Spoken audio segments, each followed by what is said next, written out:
My parents thought leaving for Hawaii on my wedding day would destroy my happiness. They left me a gift, my wedding dress, burned to ashes with a note that read, "Let's see how you get married." But they didn't know who my in-laws were. When I posted photos with my billionaire Goldsmith in-laws, my phone exploded with 99 calls from them. If you've ever been dismissed by your family, subscribe to this channel. I promise by the end of this story, you'll see justice served in a way no one expected. Now, let me tell you how it all began. My name is Madison. I'm 28 years old, and for most of my life, I believed that if I just worked hard enough, sacrificed enough, loved enough, my parents would finally see me. I was wrong. I'm the oldest of 3 kids.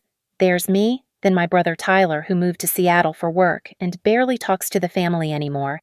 And then there's Brittany. Brittany is 24, beautiful, talented, and according to my parents, the only child who ever mattered. When I was 16, I got my first job at a local diner. My parents said it would teach me responsibility. What they really meant was that someone needed to pay for Brittany's piano lessons. She was 11 then, and my mother had decided she was going to be a concert pianist. Never mind that I'd wanted to take art classes. Never mind that I'd saved up birthday money for months to buy supplies. Mom sat me down at the kitchen table and said, "Madison, honey, you're good at working hard. Brittany has real talent. We need to invest in her future." I remember staring at the envelope of cash in my hand, my birthday money, $200, and sliding it across the table to her. "For Brittany's lessons," I said. Mom smiled and patted my hand. "You're such a good sister." That became my role. The good sister. The responsible one. The one who didn't need things because I was naturally self-sufficient. By the time I was 18, I was working 2 jobs. Administrative assistant during the day, waitress at night. I'd planned to go to college. I'd been accepted to state with a partial scholarship. I just needed to cover room and board, about $15,000 a year. Then Brittany got accepted to a prestigious arts academy. Tuition was $45,000 annually. My parents sat me down again, this time in the living room. Dad did the talking. "Madison, we know you want to go to college, but Brittany's opportunity is once in a lifetime. She could really make something of herself. You understand, right? You can always go to community college later." I understand now what I didn't then. I never had a choice. If I'd said no, I would have been the selfish one, the one who ruined her sister's dreams. So I deferred my acceptance. Then I withdrew it entirely. I worked more hours. I sent $800 home every month for 6 years. $57,600 total. I know because I tracked it, hoping that one day my parents would say thank you, or we're proud of you, or we couldn't have done this without you. They never did. On my 21st birthday, I bought myself a small cake from the grocery store and ate it alone in my studio apartment. On Brittany's 21st, my parents threw her a party with 200 guests, a live band, and a champagne fountain. I worked as a server that night. When I brought out her birthday cake, she didn't even look at me. She was too busy laughing with her friends, talking about her upcoming showcase. My mom pulled me aside in the kitchen. "Madison, sweetie, can you stay late to help clean up? You know Brittany needs her rest." I stayed until 3 in the morning, scrubbing champagne glasses and throwing away half-eaten appetizers that cost more than my monthly grocery budget. That was my life. I was the scaffolding that held up Brittany's dreams, invisible and unappreciated. Brittany graduated from the Arts Academy with a degree in piano performance. She was beautiful, long blonde hair, perfect smile, the kind of girl who could walk into a room and everyone would turn to look. She started performing at local events, weddings, corporate functions. She was good, I'll admit that. But she was also lazy. She still lived at home. She didn't pay rent. She spent her performance money on designer handbags and spa days. Then she met Chad. Chad was the son of a local business owner, moderately wealthy but not extravagantly so. His dad owned 3 car dealerships. Chad drove a BMW and wore expensive suits. Brittany was smitten immediately. Within weeks, she'd transformed. Suddenly, she was shopping at Nordstrom instead of Target. She was getting her hair done at a salon that charged $300 for highlights. She stopped returning my calls. When I did see her at family dinners, she barely made eye contact. One Sunday, I showed up at my parents' house for our usual monthly dinner. Brittany was there with Chad. I smiled and tried to make conversation, asked about her latest performance. She gave me a tight smile and said, "It was fine."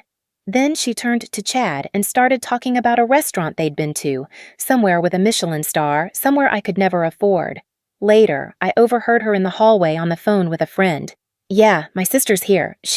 I don't know, she just works all the time. Honestly, she's kind of boring. I don't really introduce her to people."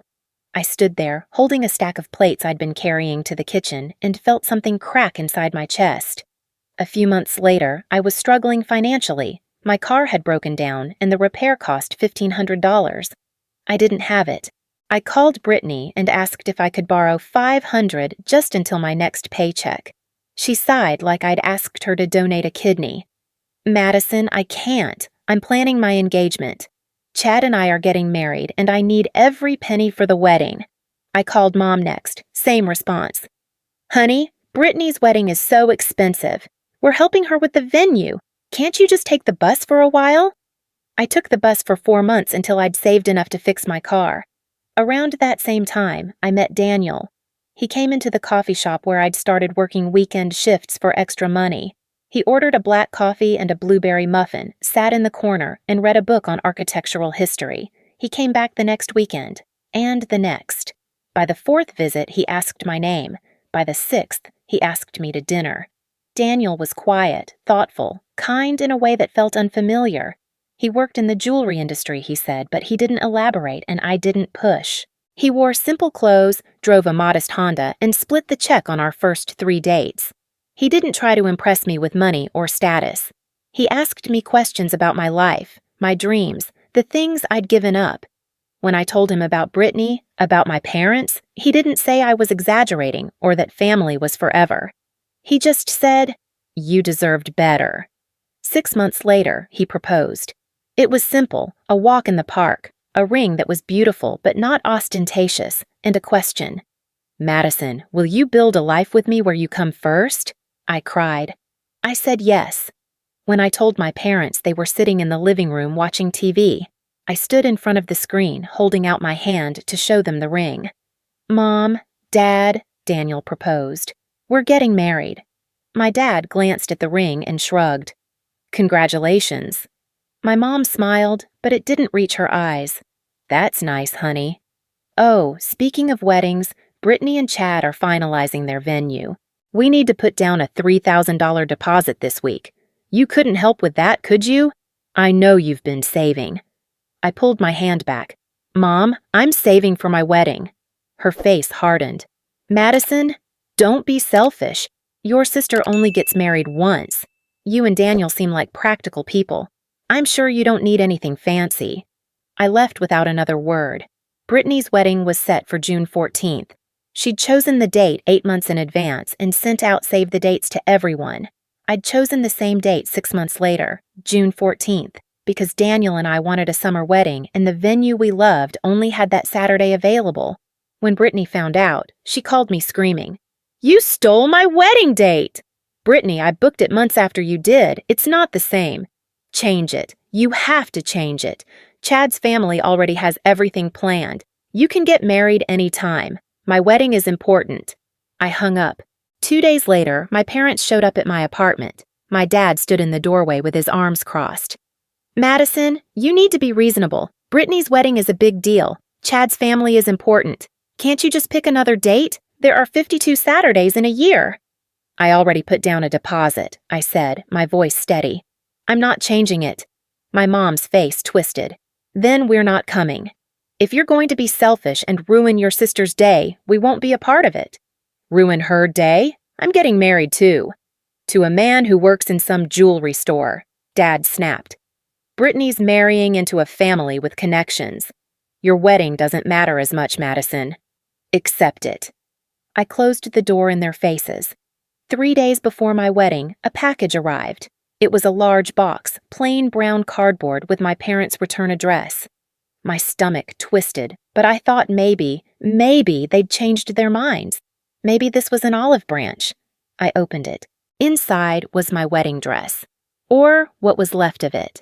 The fabric was scorched, burned black in places, torn and shredded in others. The lace sleeves were ash.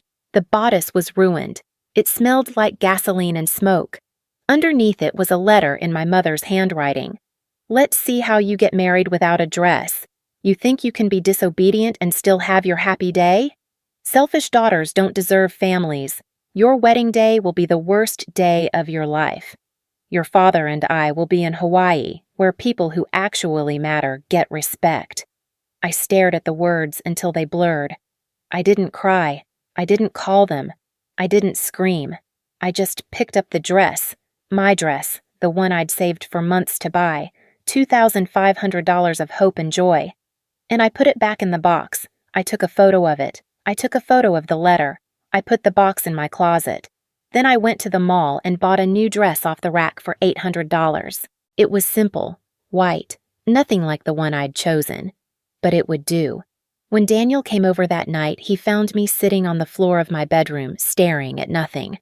"What happened?" he asked. I told him. He didn't say anything for a long time. Then he knelt down next to me and took my hands. "You're not alone anymore, Madison. I promise you that." "I know," I whispered. But part of me didn't believe it. Part of me still thought I'd always be alone. The day of my wedding was June 14th.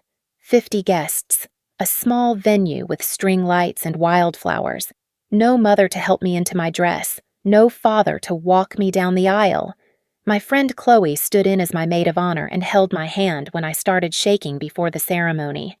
"They're not worth your tears," she said. I nodded, even though I didn't believe her. The ceremony started at 4. By 3:30, Daniel's parents still hadn't arrived. I started to panic. What if they'd changed their minds? What if they'd decided I wasn't good enough either? Then, at 3:45, a black car pulled up. The back door opened and an older couple stepped out. The man was tall, silver-haired, wearing an elegant suit. The woman was petite, graceful, with kind eyes and a warm smile. They walked toward me and the woman opened her arms. "Madison," she said, "I'm Eleanor. This is Robert. We are so happy to finally meet you." I realized, standing there in my $800 replacement dress, that these were Daniel's parents, and they were looking at me like I mattered. Eleanor hugged me. She smelled like lavender and expensive perfume. "Daniel told us what happened," she said quietly. "You are so much stronger than you know, and today you're not just marrying our son. You're becoming our daughter." I started crying then. Not sad tears, relief. The ceremony was beautiful. Daniel cried when I walked down the aisle. Chloe walked with me, her arm linked through mine. We said our vows. We kissed. Everyone cheered. At the reception, Robert stood up to give a toast. He tapped his glass and the room went quiet. "Today," he said, "I'm not just gaining a daughter-in-law. I'm gaining a daughter I've always wished for. Madison, you've shown more grace, strength, and love than most people show in a lifetime. You've sacrificed for people who didn't deserve it. You've worked harder than anyone should have to, and through it all, you've remained kind." He paused, looking at me. "From today forward, you're a Goldsmith, and the Goldsmiths take care of their own." Eleanor stood and brought over a large box wrapped in gold paper. "This is for you," she said. I opened it. Inside was a jewelry set, a diamond necklace, earrings, and bracelet. They sparkled under the reception lights, clearly expensive, clearly custom-made. I gasped. "I can't accept this." "You can," Robert said firmly. "And you will. Because you're family now." There was also an envelope. I opened it with shaking hands. Inside was a deed to a penthouse downtown, and a letter from a bank showing a trust fund in my name. $500,000. I looked up at them stunned. "I don't understand." Daniel smiled. "I should have told you earlier. My parents own Goldsmith & Co. It's a fairly successful jewelry company." Eleanor laughed. "Fairly successful. Darling, we have 47 stores and we're valued at $850 million. But Daniel wanted you to love him for who he is, not what he has, and you did." I couldn't speak. I looked around the room. at the 50 people who'd come, at Daniel standing beside me, at Robert and Eleanor smiling like I was the most important person in the world. For the first time in my life, I felt like I was enough. Eleanor leaned in. You know, sweetheart, you should share your happiness. Post some photos. Let people see how loved you are. I hesitated, then pulled out my phone. I selected 5 photos, one of Daniel and me kissing at the altar, one of the 4 of us in front of the Goldsmith estate that I didn't even know existed until today, one of Robert placing the diamond necklace around my neck, one showing the trust fund letter with the Goldsmith Private Wealth logo visible, and one group shot. I wrote a caption, "Married into the family I always deserved. Thank you, Mr. and Mrs. Goldsmith, for showing me what unconditional love looks like." I hit post. Within an hour, the likes started rolling in, then comments. OMG, is that the Goldsmith family? Girl, you married into millions. Friends started tagging my parents, tagging Brittany. By midnight, my phone had 99 missed calls. I woke up in the honeymoon suite at noon the next day. Daniel was still asleep beside me, his arm draped across my waist. Sunlight streamed through the curtains. For a moment, everything felt peaceful. Then I saw my phone on the nightstand. The screen was black, but when I picked it up, it lit up with notification after notification. 99 missed calls, 47 from my mother, 31 from my father, 21 from Brittany. The voicemails kept coming, the phone buzzing in my hand like an angry hornet. I sat up, my heart pounding. Daniel stirred. What's wrong? They saw the photos, I whispered. I opened the voicemail app. The first one was from my mother, time-stamped at 11:30 the night before. Her voice was high, strained. Madison, why aren't you answering? I just saw your wedding photos. Are you telling me you married into the Goldsmith family, the Goldsmith & Co.? That's not possible. Call me back right now. I deleted it and moved to the next one. My father, 1 in the morning. Madison, this is ridiculous. If Daniel's family is who you say they are, you should have told us. We're your parents. We have a right to know. Call me. I skipped ahead. Voicemail 15. My mother again, 2 in the morning. Madison Elizabeth, I know you're ignoring us. This is cruel. We're your family. How could you post those photos and not tell us? Do you know how humiliating this is? Everyone is asking us why we weren't at your wedding. Call me back. Voicemail 28. Brittany, 2:30. Her voice was shaking. Madison, it's me. I'm sorry. I'm so sorry about everything. I didn't know Daniel was... I didn't realize his family was the Goldsmiths. That's incredible. I'm really happy for you. Listen. Could you maybe introduce me to some people in Daniel's circle? Chad's business could really benefit from a partnership with Goldsmith & Co., and I think... I stopped the voicemail. My hands were trembling. I scrolled further. Voicemail 47. My mother, 4 in the morning. She was screaming, Madison, I know you're awake. I know you're listening to these. You think you're so special now, don't you? You married money and now you're too good for your own family? I gave birth to you. You owe me. You owe us. If you don't call me back, I'm coming to the Goldsmith estate myself. Don't test me. I set the phone down on the bed. Daniel was sitting up now, watching me. What did they say? They want money, I said flatly. Or connections, or... I don't know. They want something. He reached for the phone, but I pulled it back. Don't. It'll just make you angry. I'm already angry, he said. Madison, they burned your wedding dress. They chose Hawaii over their own daughter's wedding, and now they want to act like they care? I looked at him.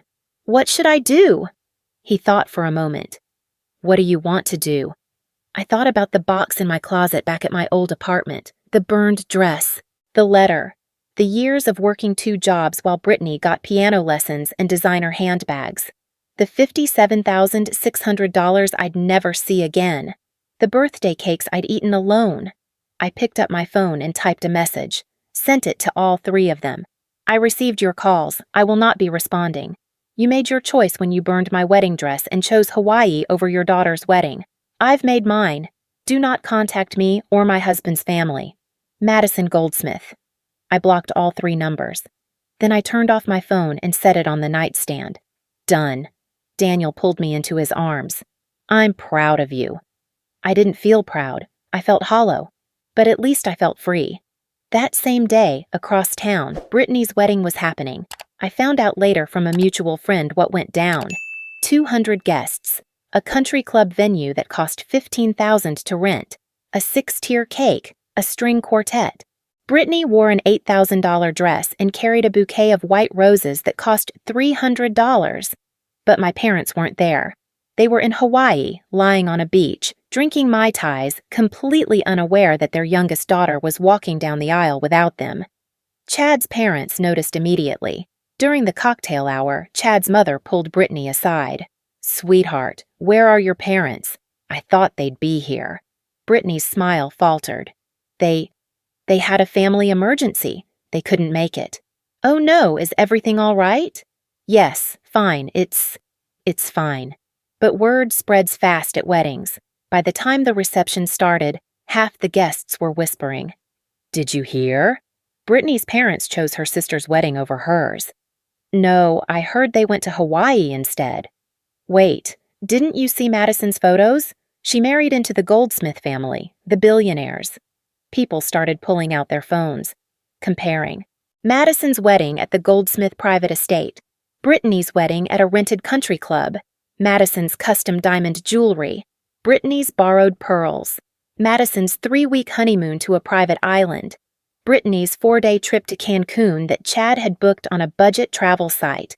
By the time Brittany cut the cake, she was barely holding it together.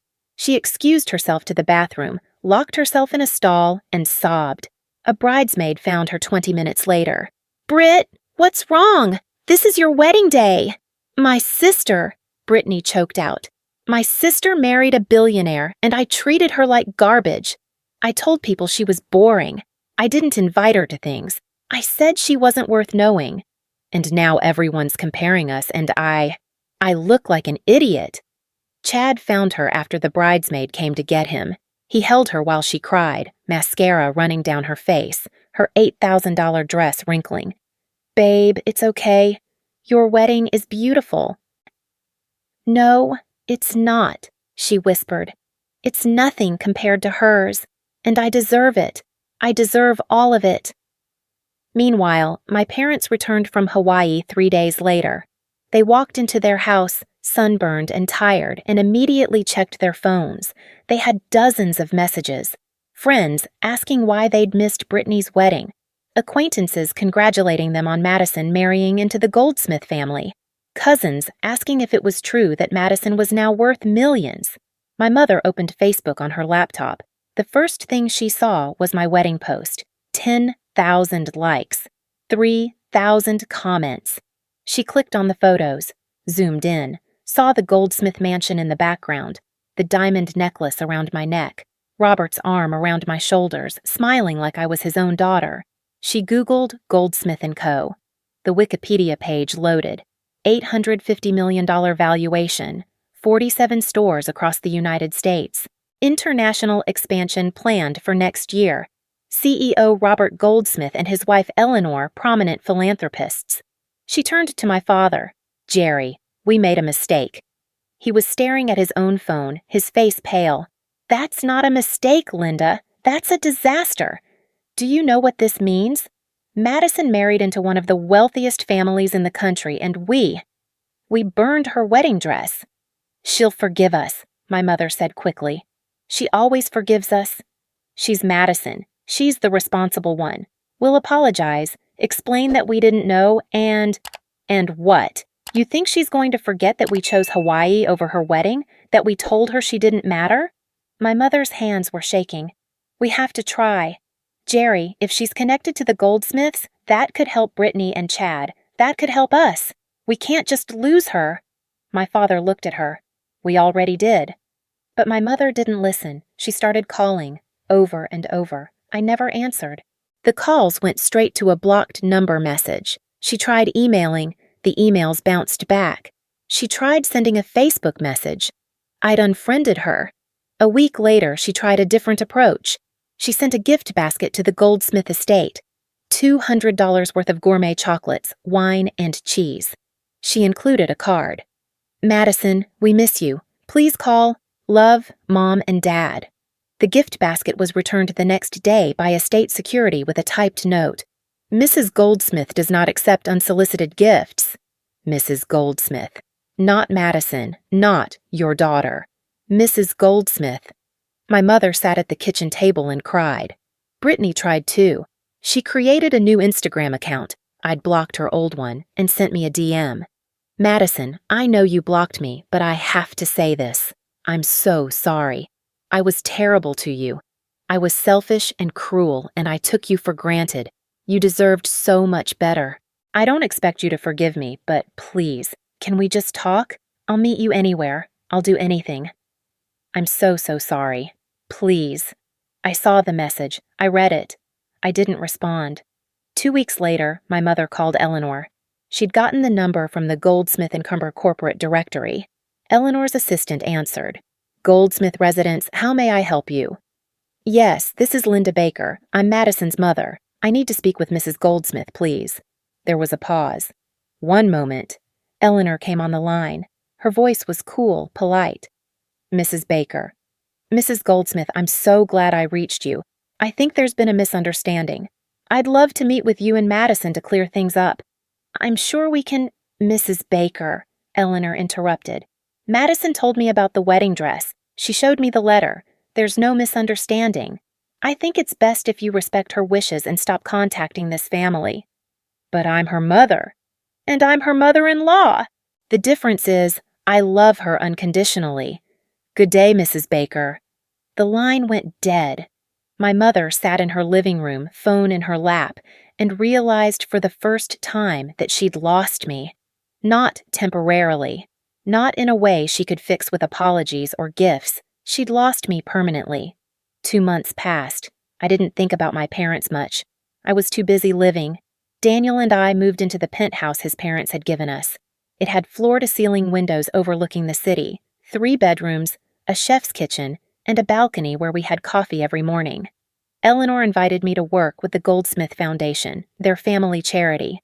I'd never done nonprofit work before, but she said I had the empathy and drive they needed. She put me in charge of a new program called Second Chances, helping women from difficult family situations rebuild their lives. The job paid $120,000 a year plus benefits. I started therapy. My therapist, Dr. Rosen, was a woman in her 50s with gray hair and kind eyes. She asked me about my childhood, my relationship with my parents, the years I'd spent sacrificing. She asked me if I felt guilty for cutting them off. Yes, I admitted. Sometimes I think I should have given them another chance. Why? She asked. Because they're my parents. Because family is supposed to forgive. Madison, she said gently, forgiveness doesn't mean accepting harmful behavior. You can forgive someone and still choose not to have them in your life. Boundaries aren't cruelty. They're self-preservation. I started to cry. I just wanted them to love me. I know, and that's not your fault. You deserved parents who saw your value. But you can't make people love you the way you need to be loved. All you can do is find people who already do. I thought about Eleanor teaching me piano in the evenings, something my parents never did even though they paid for Brittany's lessons for years. I thought about Robert sitting with me in his study, teaching me about investment portfolios and business strategies so I'd never be financially dependent on anyone again. I thought about Daniel holding me at night and whispering, "You're enough. You've always been enough." I think I already have, I said. One Saturday afternoon, I was grocery shopping at Whole Foods. I was in the produce section picking out avocados when I heard a voice behind me. Madison. I froze. I turned around. My mother was standing there, shopping basket in hand. She looked older than I remembered, tired. Her hair had more gray in it. Madison, please, she said. Don't walk away. I glanced at the security guard Daniel had insisted accompany me. Part of being a goldsmith, he'd said, was taking safety seriously. The guard stepped closer, but I held up a hand. It's okay. I looked at my mother. What do you want? I want to talk to you. I want to apologize. I want my daughter back. I'm not your daughter anymore, I said calmly. I'm Madison Goldsmith. Her face crumpled. Please, I know I made mistakes. I know I hurt you, but you can't just cut me out of your life. I gave birth to you. I raised you. You didn't raise me, I said. You used me. There's a difference. She grabbed my arm. People around us started to stare. Madison, don't do this. Don't embarrass me in public. I pulled my arm free. Embarrass you? You burned my wedding dress. You told me I didn't matter. You chose Hawaii over my wedding. You asked me for money while I was planning my own future. You let Brittany treat me like I was worthless. And now you're worried about being embarrassed? I didn't know Daniel was... Exactly, I said, my voice rising. You didn't know. You thought he was poor, so you didn't care. You only care now because you found out he's rich. You don't love me, Mom. You love what I can give you. Tears were streaming down her face. Other shoppers had stopped watching us. That's not true. I've always loved you. No, I said. You loved the idea of me, the responsible one, the one who'd sacrifice so Brittany could shine, the one who'd never ask for anything because I didn't deserve it. But I'm not that person anymore. I don't owe you anything, not my time, not my forgiveness, not my access to my husband's family. Madison, please. I sent you $57,600 over 6 years, I said quietly. I worked 2 jobs so Brittany could go to art school. I skipped meals so you could throw her a 21st birthday party. I gave up college, my dreams, my youth. And you never once said thank you. You never once asked if I was okay. You just took and took and took. I stepped closer. My voice was steady now.